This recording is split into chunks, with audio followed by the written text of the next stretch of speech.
राधे राधे। कैसे हैं आप सब। तो कृष्ण जन्माष्टमी आ रही है तो उसके लिए मैं बना रही हूँ कान्हा जी का सबसे प्रिय भोग मेवा पाक। और इस मेवा पाक को बनाने में मैं चीनी का भी इस्तेमाल नहीं कर रही हूँ। ये जितना खाने में टेस्टी होगा उसके साथ साथ ये हेल्दी भी होगा। और आप देख ही सकते हैं एकदम सॉफ्ट बना हुआ है, बिल्कुल भी हार्ड नहीं होता है। बहुत लोगों का मेवा पाक इतना ज्यादा हार्ड हो जाता है कि वो टूटता ही नहीं है। तो चलिए इसे बनाना हम शुरू करते हैं। तो इसे बनाने के लिए हमें चाहिए ड्राई फ्रूट। तो मैंने यहाँ लिया है 2 कटोरी मखाना, आधा कटोरी काजू, आधा कटोरी बादाम, आधा कटोरी किशमिश और मैंने यहाँ छुहाड़ा भी लिया है जिसको मैंने काट लिया है और उसका बीज अलग कर दिया है। 6 से 7 चम्मच मैंने यहाँ खरबूजे का बीज लिया है और एक नारियल का गोला लिया है मैंने। तो इस गोला को हम ग्रेट कर लेंगे। मेवा पाक बनाने के लिए ड्राई फ्रूट आप अपने हिसाब से कम या ज्यादा कर ले। मैंने जिस हिसाब से लिया है जरूरी नहीं कि आप भी उतना ही ले, आप उससे कम भी कर सकते हैं या ज्यादा भी कर सकते हैं। जितना बनाना है उसके हिसाब से ले।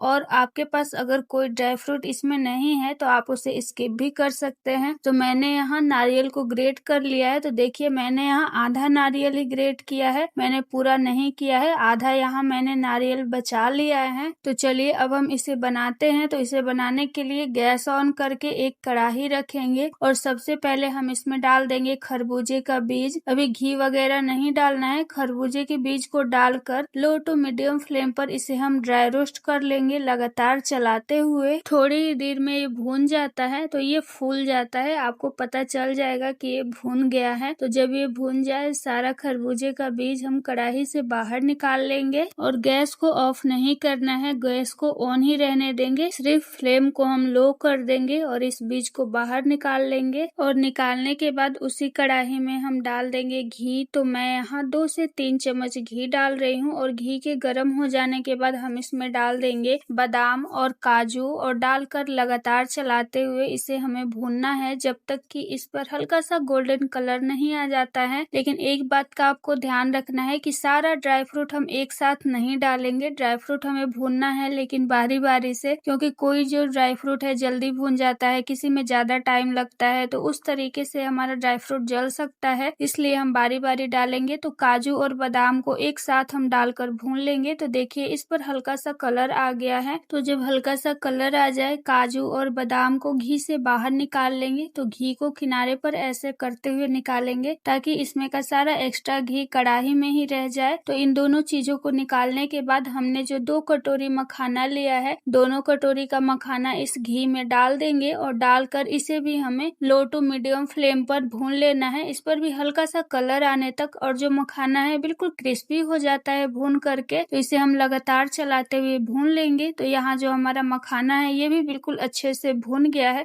क्रिस्पी भी हो गया है और गोल्डन कलर भी आ गया है।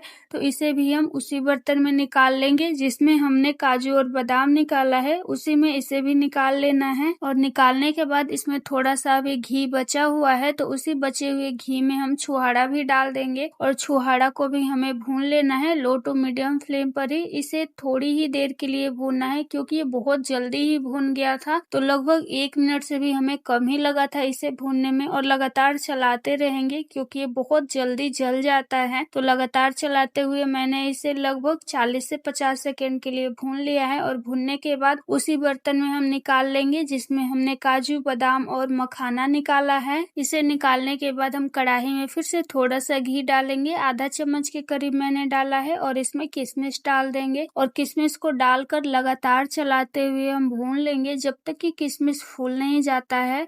तो लगातार चलाते हुए भूनेंगे। तो देखिए यहाँ मैंने किशमिश को अच्छे से भून लिया है और आप देख सकते हैं कि इस तरीके से किशमिश फूल गया है। तो किशमिश को हम दूसरे प्लेट में निकालेंगे क्योंकि इसे हमें ग्राइंड नहीं करना है। तो जिसमें हमने सारा ड्राई फ्रूट निकाला है उसमें हम नहीं निकालेंगे, इसे हम अलग प्लेट में निकालेंगे।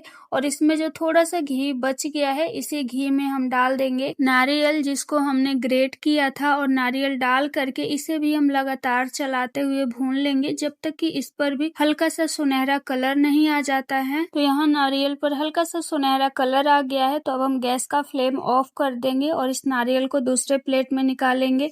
क्योंकि इसे मैंने ग्रेट किया है तो इसे ग्राइंड करने का जरूरत नहीं है, तो ड्राई फ्रूट्स वाले से अलग प्लेट में निकाल लेंगे। और इधर हमने जो ड्राई फ्रूट भुना था ये भी थोड़ा सा ठंडा हो गया है, तो जब ठंडा हो जाए हम इसे एक मिक्सर के जार में डाल देंगे और डाल करके हल्का सा दरदरा ग्राइंड करेंगे। बिल्कुल फाइन पाउडर नहीं बनाना है। आप पल्स मोड पे 3 से 4 बार चलाएंगे तो ये उतना में ही ग्राइंड हो जाता है, क्योंकि ये भुना हुआ ड्राई फ्रूट है तो बहुत जल्दी ये ग्राइंड हो जाता है। तो यहाँ मैंने सारा ड्राई फ्रूट ग्राइंड कर लिया है और ये कम ही था तो एक बार में ही हो गया है। अगर ज्यादा है तो आप 2 या 3 बार में करें। और इस तरीके से दरदरा मैंने ग्राइंड किया है। और ग्राइंड करने के बाद हमने जो नारियल भून करके निकाला है उसी नारियल में इसे भी हम निकाल लेंगे। तो चलिए अब हम इसके लिए पाक बना लेते हैं। तो उसके लिए मैंने यहाँ गुड़ लिया है। मैं यहाँ चीनी से चाशनी नहीं बना रही हूँ, गुड़ का ही इस्तेमाल कर रही हूँ मैं यहाँ, क्योंकि ये हेल्दी भी होता है और टेस्टी भी लगता है। मेवा पाक इस तरीके से बनता है। तो गुड़ को हम इस तरीके से कट कर लेंगे। गुड़ अगर बारीक रहेगा तो चाशनी फटाफट बन के तैयार हो जाएगा। तो यहाँ मैंने गुड़ को इस तरीके से बारीक करके कट कर लिया है। अगर आप वजन में देखेंगे तो मैंने यहाँ 250 ग्राम गुड़ लिया है और इस तरीके से मैं कटोरी से भी माप के आपको दिखा रही हूँ। तो मैं यहाँ 2 कटोरी गुड़ का इस्तेमाल कर रही हूँ। इतना गुड़ डालने से मेवा पाक बहुत ज्यादा मीठा नहीं हुआ था और कम भी नहीं था, मीडियम था। अगर आपको बहुत ज्यादा मीठा मेवा पाक चाहिए तो आप 2 के जगह 2.5 कटोरी गुड़ का इस्तेमाल कर सकते हैं। तो चाशनी बनाने के लिए गैस ऑन करके एक कढ़ाई या पैन रखेंगे और इसमें डाल देंगे 2 चम्मच घी। घी जब तक गर्म हो रहा है इधर हम एक बर्तन में भी थोड़ा सा घी को ग्रीस कर लेंगे, ताकि जब हम मेवा पाक को इसमें सेट करें तो वो नीचे से इजीली निकल जाए, बिल्कुल भी बर्तन में चिपके ना। तो जो मिठाई वाली ट्रे आती है आप उसे भी ले सकते हैं, या वो नहीं है तो आप कोई भी बर्तन ले लें। जैसे कि मैंने यहाँ परात लिया है, घी से ग्रीस करके इसे हम रख देंगे साइड में। और इधर हम घी को देख लेंगे जो कढ़ाई में डाला था, तो घी अच्छे से मेल्ट हो गया है। तो हमने जो 2 कटोरी गुड़ लिया है उस दोनों कटोरी के गुड़ को हम इसमें डाल देंगे और डालकर फ्लेम हम मीडियम करेंगे और मीडियम फ्लेम पर हमें लगातार चलाते रहना है। इसमें हमें पानी वगैरह कुछ नहीं डालना है और आपको टेंशन लेने की भी जरूरत नहीं है। जैसे कि हम चीनी, पानी या गुड़ और पानी का चाशनी बनाते हैं तो उसमें तार वगैरह चेक करना पड़ता है, तो बहुत बार प्रॉब्लम हो जाती है क्योंकि बहुत लोगों को तार समझ में नहीं आता है। तो कभी चाशनी बहुत ज्यादा ओवर कुक हो जाती है और कभी कम ही रह जाती है। तो इसमें ऐसा कुछ भी प्रॉब्लम नहीं होगा, लगातार चलाते रहेंगे जब तक ये पकना स्टार्ट नहीं हो जाता है। तो देखिए यहाँ चाशनी इस तरीके से पकना स्टार्ट हो गया है। तो इसमें हमें तार वगैरह कुछ नहीं चेक करना है। जब इस तरीके से पकना स्टार्ट हो जाए हम इसमें सारा ड्राई फ्रूट डाल देंगे, जैसे कि जो नारियल था और ये ग्राइंड किया हुआ सारा ड्राई फ्रूट। इसके बाद हम इसमें डाल देंगे भुना हुआ किशमिश, जिसको हमने अलग प्लेट में निकाला था, और जो हमने खरबूजे के बीज को ड्राई रोस्ट किया था उसमें भी हम डाल देंगे। तो मैंने यहाँ थोड़ा सा खरबूजे का बीज बचाया हुआ है गार्निशिंग के लिए, और बाकी का हम डाल देंगे। और डाल करके बिल्कुल लो फ्लेम रखेंगे इस समय, और लो फ्लेम पर इन सारी चीजों को हम अच्छे से मिक्स कर लेंगे जब तक कि जो गुड़ का चाशनी है और ड्राई फ्रूट है सारा एक साथ नहीं आ जाता है। तो देखिए यहाँ सारी चीजें बिल्कुल अच्छे से मिक्स हो गई हैं। तो जब इस तरीके से सारी चीजें मिक्स हो जाएं हम इसे इसमें से निकालेंगे और निकाल करके घी ग्रीस की हुई थाली में डालेंगे। तो जिस परात में मैंने घी को ग्रीस किया था उसी में डाल दिया है मैंने, और डाल करके एक चम्मच लेंगे और चम्मच के पीछे भी हम थोड़ा सा घी लगा लेंगे ताकि ये चिपके ना, और लगाकर इसे हम सेट करेंगे। तो मैं आधा थाली में ही फैला रही हूँ क्योंकि मैं पूरे में फैला दूंगी तो एकदम से पतला हो जाएगा ये, क्योंकि ये बहुत ज्यादा नहीं था। तो जितना है उसके हिसाब से ही आप फैलाएं, क्योंकि ये थोड़ा सा मोटा ही रहता है, एकदम पतला नहीं रहता है। तो इसे एक बराबर करने के बाद जो खरबूजे का बीज हमने थोड़ा सा बचाया हुआ था इसके ऊपर डाल देंगे, और डालने के बाद मैं यहाँ काजू के एक एक पीस लगा रही हूँ। आप चाहें तो नारियल को बिल्कुल पतला पतला स्लाइस में कट कर लें और इसके ऊपर लगा दे। तो जो भी चीजें लगानी है उसे लगाने के बाद हम चम्मच से एक बार हल्के हाथों से प्रेस कर देंगे ताकि वो इसमें चिपक जाए। अगर वो चिपकेगा नहीं तो तुरंत ही निकल जाएगा, इसीलिए हम हल्के हाथों से इस तरीके से प्रेस कर देंगे, और प्रेस करने के बाद हम कट कर लेंगे। तो हमें अभी इसे कट कर लेना है, तो जितना छोटा या बड़ा पीस काटना है आप कट कर ले, क्योंकि जब ये सेट हो जाएगा तो कट करने में थोड़ा सा प्रॉब्लम होगा, इसीलिए हमें इस तरीके से पीसेस कट करके और इसे 1 से 1.5 घंटा के लिए ऐसे ही छोड़ देना है ताकि अच्छे से सेट हो जाए। तो यहाँ हमारा मेवा पाक बिल्कुल अच्छे से सेट हो गया है और मैं तोड़ करके दिखाती हूँ। ये देखिए कितना ज़्यादा सॉफ्ट है, बिल्कुल भी हार्ड नहीं हुआ है। ऐसा नहीं हुआ है कि ये टूटे ही ना। बहुत ही बढ़िया मेवा पाक यहाँ बनके हमारा तैयार हुआ था। तो पीसेस भी एकदम अच्छे से निकल जा रहे हैं। तो इस तरीके से हम सारे पीसेस को निकाल करके एक प्लेट में रख लेंगे। तो इस जन्माष्टमी आप भी सुपर हेल्दी और टेस्टी मेवा पाक बनाकर जरूर ट्राई कीजिएगा। ये बनाने में भी बिल्कुल आसान है और खाने में स्वादिष्ट भी लगता है और ये कान्हा जी का बिल्कुल प्रिय भी है। तो बना करके आप उन्हें भोग जरूर लगाइएगा और आपको ये रेसिपी कैसी लगी कमेंट करके जरूर बताइएगा।